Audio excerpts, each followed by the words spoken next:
Welcome to Accelerate Your Dental Practice, the show for dental professionals ready to grow smarter, faster, and stronger. Hosted by Michelle Affanato of Affinity Management Consulting and Malika Azargoon of Zar Dental Consulting. Each episode delivers practical strategies and expert advice to help you streamline operations, increase profitability, and reduce stress. Let's get started. Welcome back to Accelerate Your Dental Practice. And I am so excited that Malika is here today because, as you probably listened to, did a solo episode last time. So that was a little different, but I'm so happy to have her back. And today we're going to talk about, usually our topics have something to do with conversations we're having with our clients anyways. And both of us will say yeah, I've had that same conversation recently. And we figure if we're talking to our clients about it, there's other doctors that are wondering what's going on. So really we want to talk about why some practices are busy, but still broke. Yes, and I just got off the phone with a client today about this conversation because, busy practice actually, in my eyes, is profitable, very profitable. It would be a dream for another dentist to have a practice that pulls over $2 million a year in collections, but the bottom line's not there. And obviously overhead, I know, Michelle, you do a lot on the P&Ls and understanding those numbers, and I can't express enough how important it is to understand those numbers.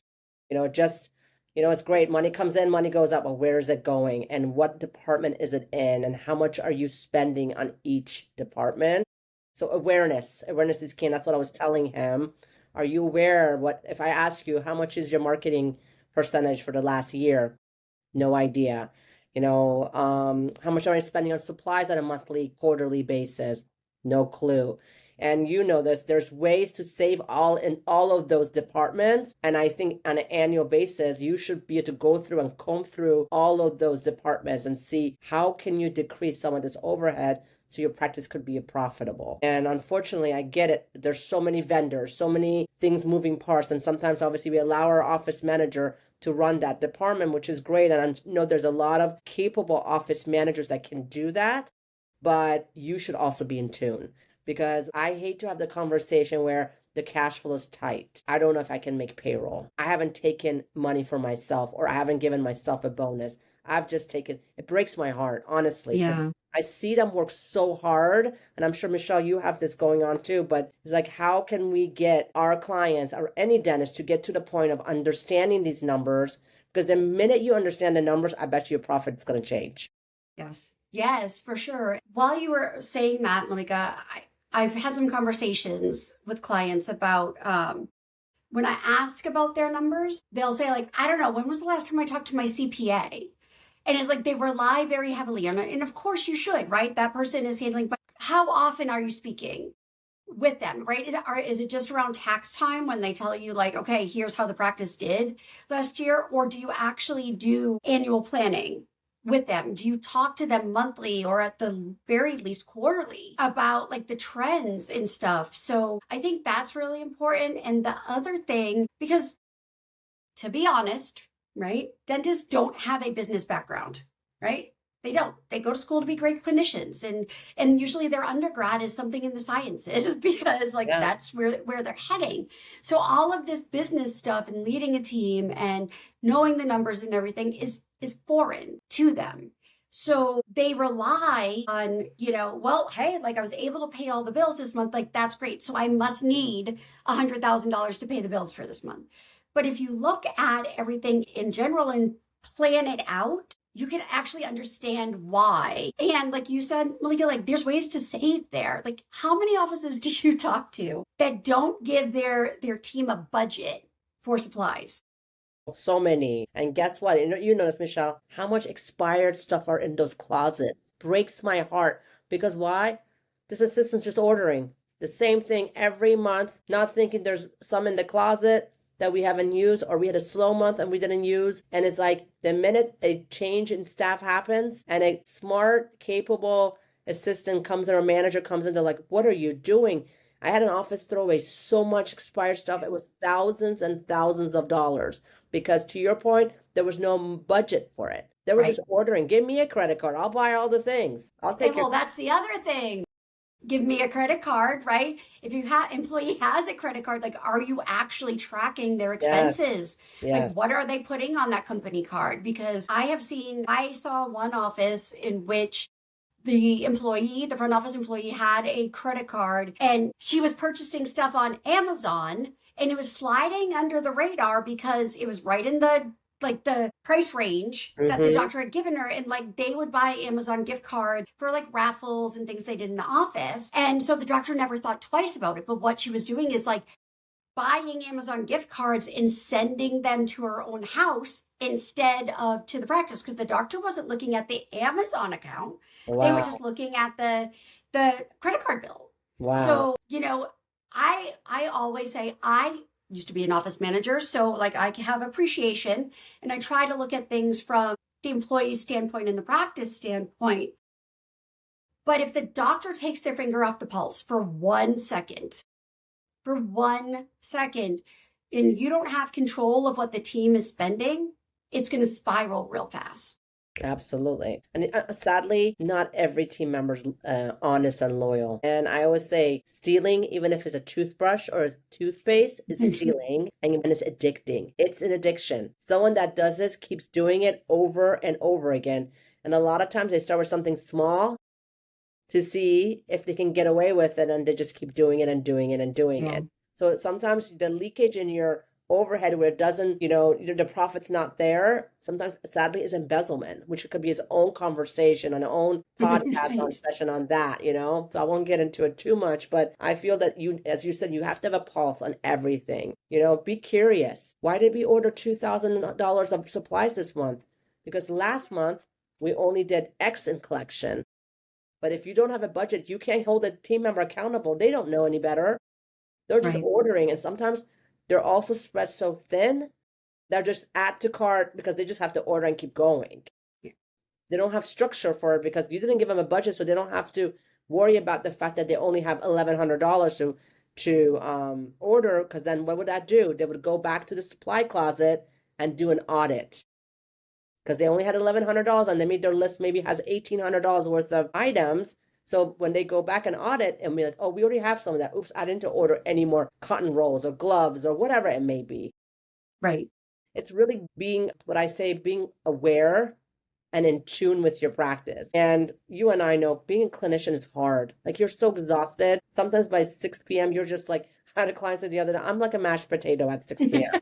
She's so cute. She's like, I just lay in my chair. I want someone to drag me into my car and take me home. I get it. Yeah. So it's like, how do you work and put time out to look at this information in order to make sure you're saving your practice from, like, you earned this practice. It's a lot of effort and love into it, but it breaks my heart when you don't have money to account for it. And it really comes from attention to detail and being in tune. That's what it is. Being in tune with your practice is key. Yes. And in setting the goals, like some of my practices, we start like as early as like September. I don't know if you start any earlier, but same.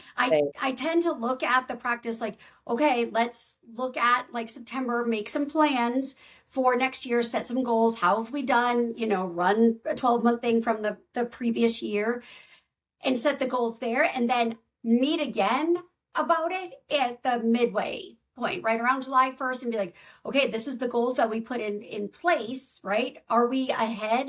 Are we behind? One thing that you mentioned about the budget for supplies, for marketing, for everything should be based on collections, not production, right? And collections, you need money in the bank in order to spend the money. So look at the average of what you've been spending on the past 12 months for marketing, for supplies, and then kind of look at what are the needs going to be for the future to see where you are. Another thing that I think makes doctors feel like, I don't know, like the schedules are always full, like we never have holes in the schedule, and we're not waiting on insurance for very long. But then when I dive deeper, they haven't updated their office fees in 3 years, right? And your UCR can like drop from the 80th, 90th percentile down to the 40th percentile real fast.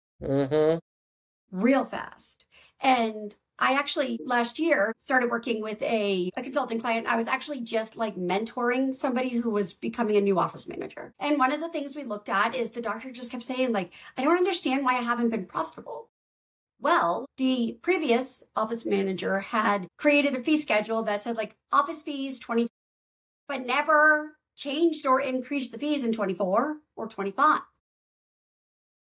But she made a fee schedule for 25. So like my thought is, do not make a different fee schedule every time you increase, because then you have to go to every patient and change it.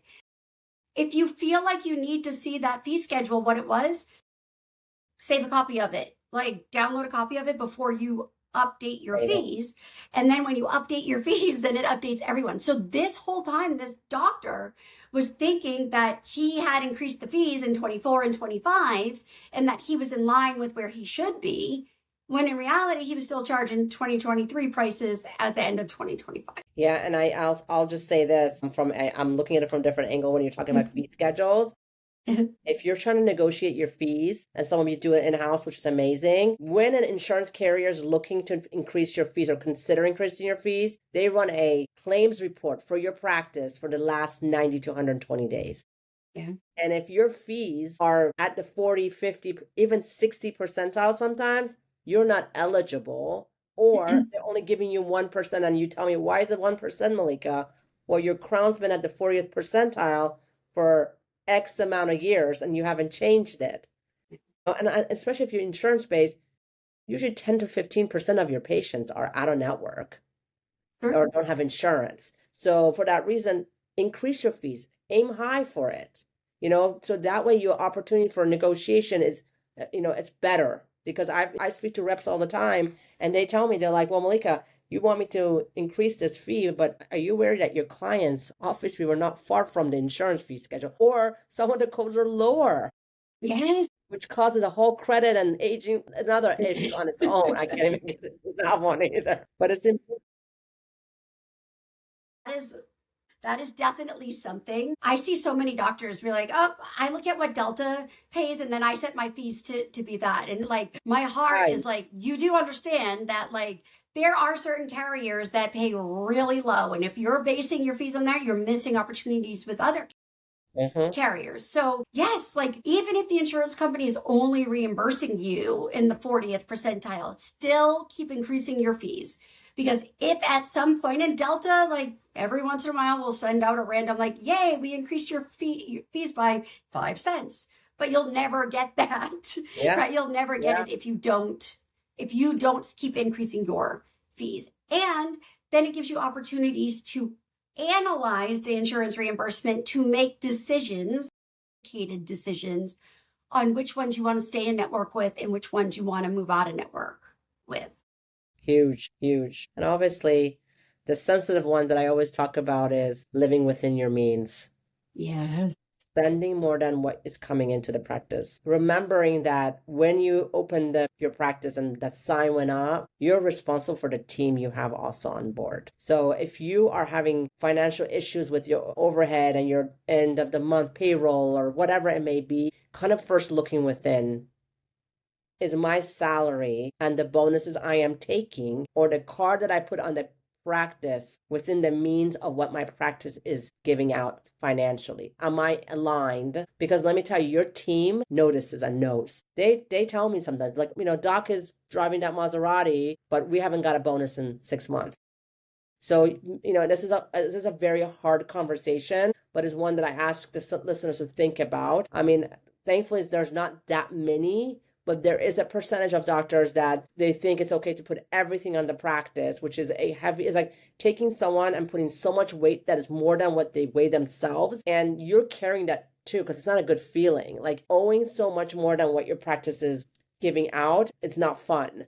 And that energy goes towards your patients or your team. Even if you hide your numbers, your team knows from your body language, the way you're talking, the reaction to things you want to do for the practice, and you can't do this, or the bills that are unpaid. So this is huge because that's, if your P&L's in the negative and you have been open for X amount, I mean, obviously Michelle knows very well, startups, they're in the negative for a bit. If you're a startup, don't freak out. That's normal. existing practice have been around 3+ years, it's first look within. If you have family members on the payroll and they're doing stuff for you, great. But are you paying them within what is in the means of the practice's abilities? Number one. Number two, what are you doing? What are you putting on the weight of cars? I don't know, things that fancy stuff you're buying and you're putting on the company, because that is what weighs down everything. And that goes into a different conversation of culture issues, retention issues, because everybody can tell. A lot of times I get the response, well, Malika, my team doesn't know what I'm doing behind the scene. Oh, they know. They can tell. So that's another completely different angle of how to handle your overhead and maintain, because always look at your P&L. What is your big ticket items? Yes. And I'll say, like, one of the things, it's the lease. If you've been around in your practice for years and you haven't negotiated a lease, that's an easy one to do. Because if your rent is high and the percentage of your rent is above what should be in the benchmark of your practice P&L, that's one to look at. Maybe you can negotiate at an office that brought it down by $1,800 a month. That's $1,800 a month, a lot of money to save. Wow. I was Yes. shocked at how much, especially right now. I think a lot of buildings are trying to get people to come back into the office because there's so much vacant buildings that the opportunity is even more than ever. So if you're in a position where you haven't looked at your lease in a long time, that's a great way to get somebody. You can get a broker to help you. Some of you are naturally good at just reaching out to your tenant and asking and doing that negotiation. Do it. Whatever it takes, even if it's $500, it's $500. Wow. Like, that's amazing, because I believe that many people don't look at the lease. They figure, like, once they sign it, like, that's it forever, and I'm Yeah. stuck with this until Yeah. it's time to negotiate for another year. So that's a great tip. Like, as you were talking, it was something that was coming up in my head is, like, when I was a manager, this definitely came up. Now, I love working with dentists for so many reasons, but one of them is they have the biggest, kindest hearts, right? They want to help Yeah. everybody. So what I encourage you to do, doctors, is to look at your adjustments report. Not what the insurance is writing off, because that's a whole different discussion. But I'm talking about the goodwill. I won't charge them for this x-ray. Oh, I won't charge them. I'm like, I opened the tooth up to do a filling and the tooth right next to it, I saw that there's a mesial on that one that I got to do. So I'm only charging them for one. I will tell you, when I was in, managing practice, it was a $5 million practice. The owner doctor alone had $700,000 in adjustments one year. And he was like, there's no way, Michelle, there's no way that I could have done that. And I said, okay, let's sit down and look at this line by line. Oh, I don't want to charge them for the bone graft because it's not covered by insurance. I don't want to do this. And when he looked at that and he was like, yes, I said to do that. Yes, I said to do that. Like, the next year, it was like half the amount. So you're just letting a lot of money walk out the door. And I was like, you're letting $700,000 walk out the door. There's practices out there that don't even make $700,000 in a year. So I think that's a report that, and it's not to say that your staff is doing anything wrong, right? I'm not telling you to look at it because, like, they may be taking liberties. That's a whole other conversation, right, Malika? Right. With back to our embezzlement stuff and whatever. However, this is, how much are you truly letting walk out because you are a really, really kind person? Yeah. And I think you nailed it there, because they almost like impossible. No way I did this much in free work. Yes, you did. Yeah.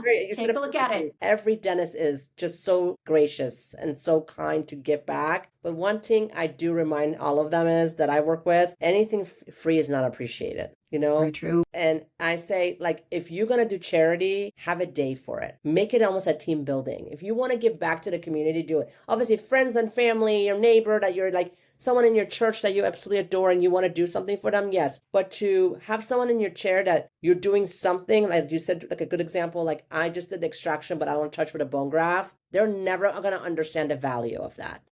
Right. So, obviously, if you're part of insurance, it's a different full conversation of legality and so on.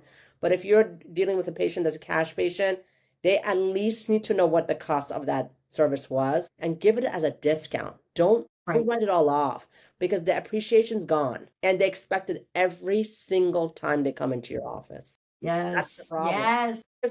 And if the front desk tries to collect, they're like, get Dr. Smith. I never pay anything here. It's very common. And then things change, right? Like an associate comes in or a partnership, and now, like, the associate's like, I'm not doing this for free. Right, so my production, I need to get paid for that. Yeah. So we've talked about analyzing the P&L, and I'm going to do a little shameless plug right now for the Practice Management Power Day that is happening in in Denver in September 25th. That rhymes. I know. Malika and I are both speaking there, but my topic is reverse engineering your P&L for setting goals successfully, right? Love working at numbers. I love, with my startups, I'm like, write me a Google review that you think is how you want all your patients to talk about and say these things about you and your staff. Well, write that Google review before you open, and then we'll reverse engineer the systems so that your patients are saying that. It's the same thing with the P&L. If you understand what the P&L and balance sheet are, then you can really look at what is the bare minimum, right? I call it the break-even point. Some people call it BAM. What is the bare minimum that you need to pay your bills? And then look at it and say, like, okay, like I need to add staff, or I'm a startup and I need to equip some more operatories. I want to give an increase, or I want to do more marketing and put money there. Like, now you have an idea.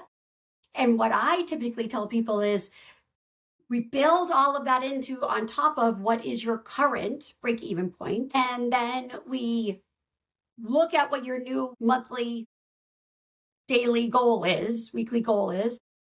If you hit that 3 months in a row, go ahead and spend more money on marketing, equip that operatory, because now we have a plan in place versus I just used up all my reserves, if there is any reserves, because like I needed to equip another treatment room, and that cost me 30 grand, and I didn't want to take out a loan, so I just wiped out the savings account. So plan for things, right? Plan for that rainy day, because when you least expect it, that compressor's going down, or, the practice has to shut down because there was a flood. Yeah, I use an analogy with your own home. Like, you need to have 3 months of rent, 3 months of mortgage, just in case. You just never know what's going to happen. And especially when you're a business owner or practice owner, that's what feeds your payroll. And a compressor goes out, something like, God forbid, you have a ransom and you have like a cyber attack, like all those things. You have to have some cash flow sitting there to support you, because that's the worst feeling when you don't have control over that.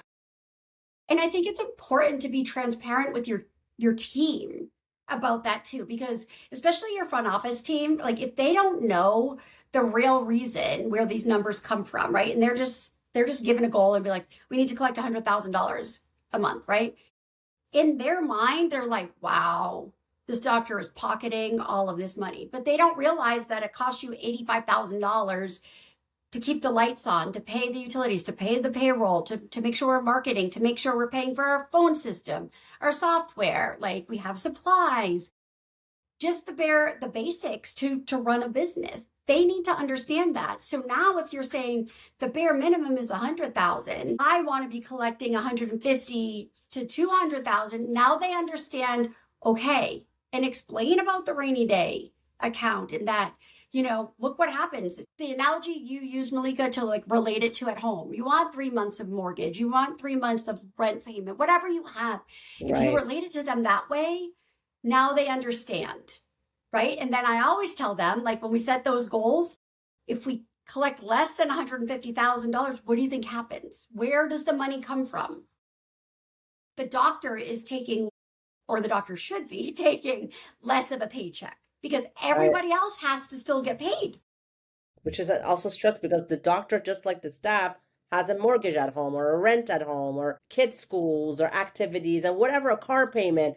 So either way, it's stressful. It's hard. So I think, working as a consultant, numbers are my thing. I love numbers. Like I love the whole part of it, but I love sitting down with a good P&L and practice management software reports and like crunching those numbers so that I can say to my practice, like, you're really good. You can do this. And it's not that much, because people panic, right? I want a milling machine. I want, a cone beam. I want to equip 2 more operatories. And they look at the big picture and they say, like, I don't want to have to take out another loan. How am I ever going to make it? But if you put that in and budget it in, when you look at how much more you have to produce and collect each month, it's really not that much. Yeah. Yeah. And when you do that, now it has opened a conversation with your team about what they need to do or how they can help to achieve that goal. And they bought in because you've like laid it all out there for them. Yeah, and you know this, a lot of times staff don't realize how much it costs to run a practice. I understand that doctors don't want their staff to know everything. I'm not a fan. Like my team doesn't know all the behind the scene, but my team knows what's our break-even points. Yes. Your team needs to know, and you can give the number that average overhead to run a practice is between 70 to 75%. Yep. Give them that, because what it happens when you don't know, like Michelle, when you were an office manager and it was a $5 million practice, you were like, damn, this office is rolling in it. Right. Because you don't know. I remember my time, I worked in a practice, I was managing a practice and that was doing almost $8 million a year. My first couple of years, I was like, oh my God, I don't know what she's crying about. It was just my immediate thought. I didn't know any better. But I never forget the day she lifted the curtains a little bit for me to see.